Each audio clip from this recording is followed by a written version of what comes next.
Part 1. Whispers from Marble Walls Picture. This a dark hall built of cold marble lit only by flickering candles. In the silence, a question echoes. Where does true power come from? Some search for it in gold, others in the stars, some in hidden temples. But the real secret, the one that made kings and sages tremble, wasn't out there.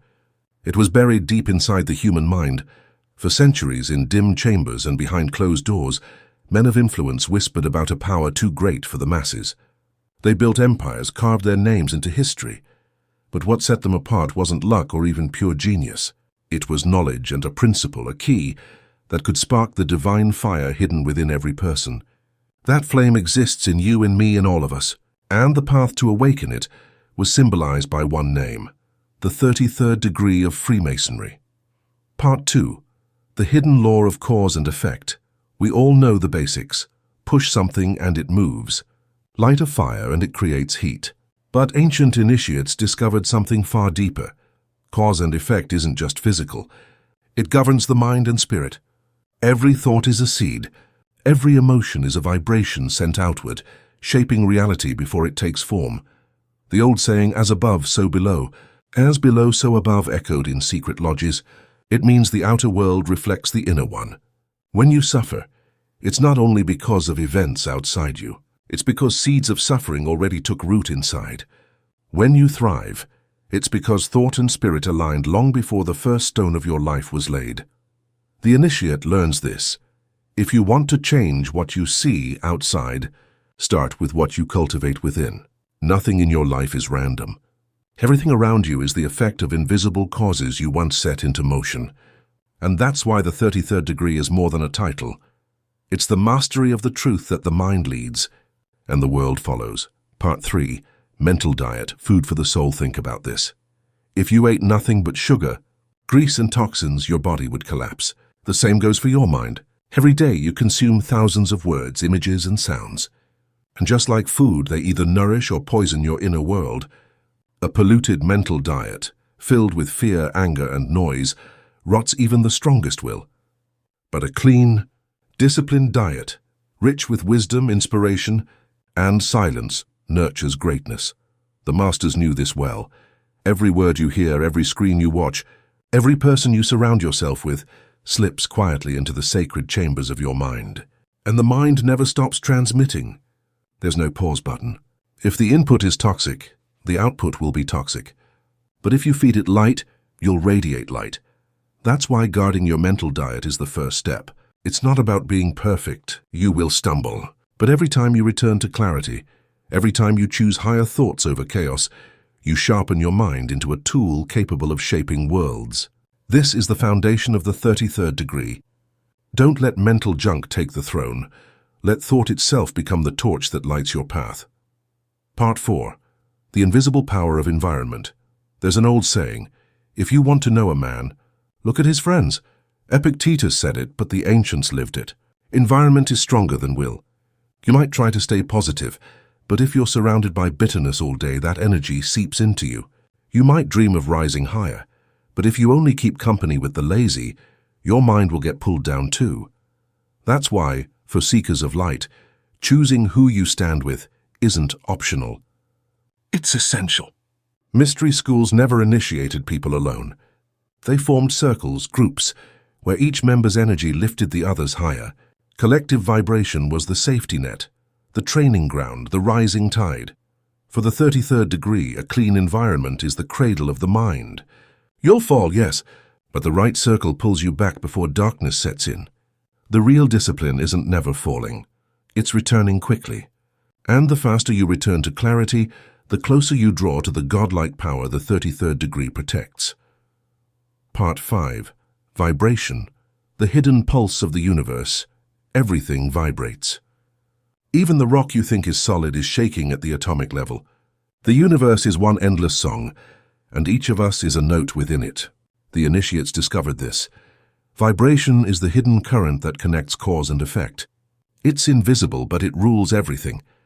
Think back to when joy radiated so strongly from you that people felt it before you said a word, or when anger filled you and the whole room tensed up. That's vibration. That's your frequency shaping the space around you. The masters of hidden orders didn't just think about what they wanted. They vibrated with it. They aligned their inner frequency so precisely that reality itself had no choice but to respond. For them, vibration wasn't chasing emotions. It was consciously choosing a state, tuning themselves like instruments to harmonize with the universe. And once you do that, creation is no longer random. It's intentional, precise, inevitable. Part 6. Thought. The seed of worlds, cathedrals, empires, revolutions, machines, every one of them began as a thought. Small, fragile, fleeting, until repeated, nourished, and amplified. Then that thought becomes a seed strong enough to shape reality. That's why the 33rd degree teaches, guard your thoughts as a king guards his crown. Pay attention. Think of love and your chest warms. Think of gratitude and your heart expands. Nothing changed in the outside world, yet your inner world transformed instantly. That's thought creating vibration. And if you sustain it, if you hold it long enough, it spills out into the outer world.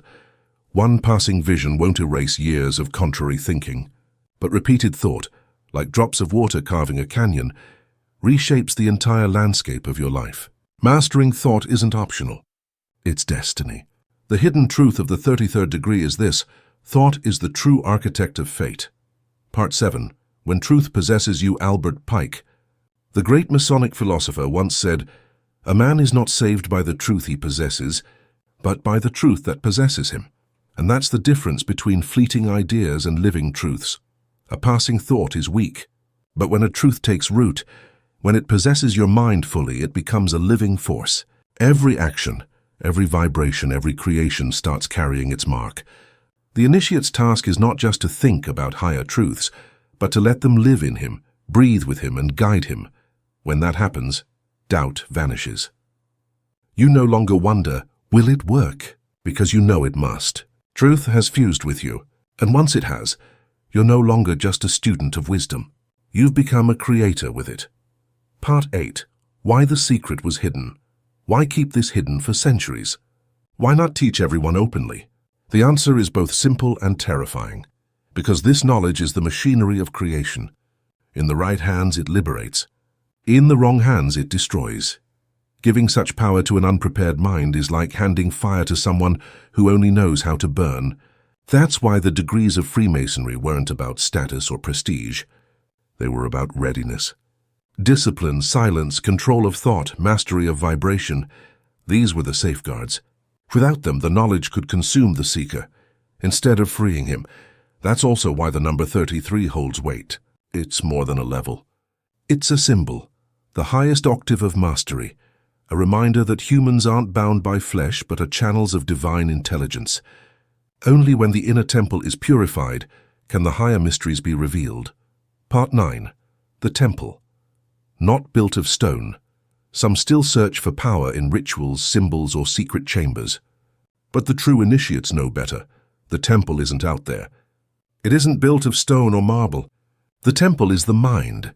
Inside that temple, thought, vibration, and will converge to shape destiny. Rituals, symbols, and ceremonies were never meant to give power. They were maps, pointing the seeker back inward to the source of power already burning inside. And once you realize this, the chase for outer titles or ranks fades.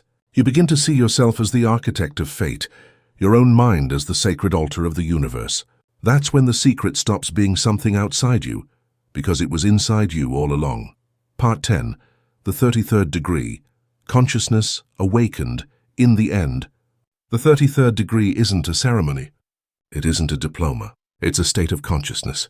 The awareness that every thought creates, every vibration attracts, every effect is born from an unseen cause. When you live with that awareness, you become both cause and effect, both transmitter and receiver, both thought and manifestation. You're no longer a victim of fate. You're its maker.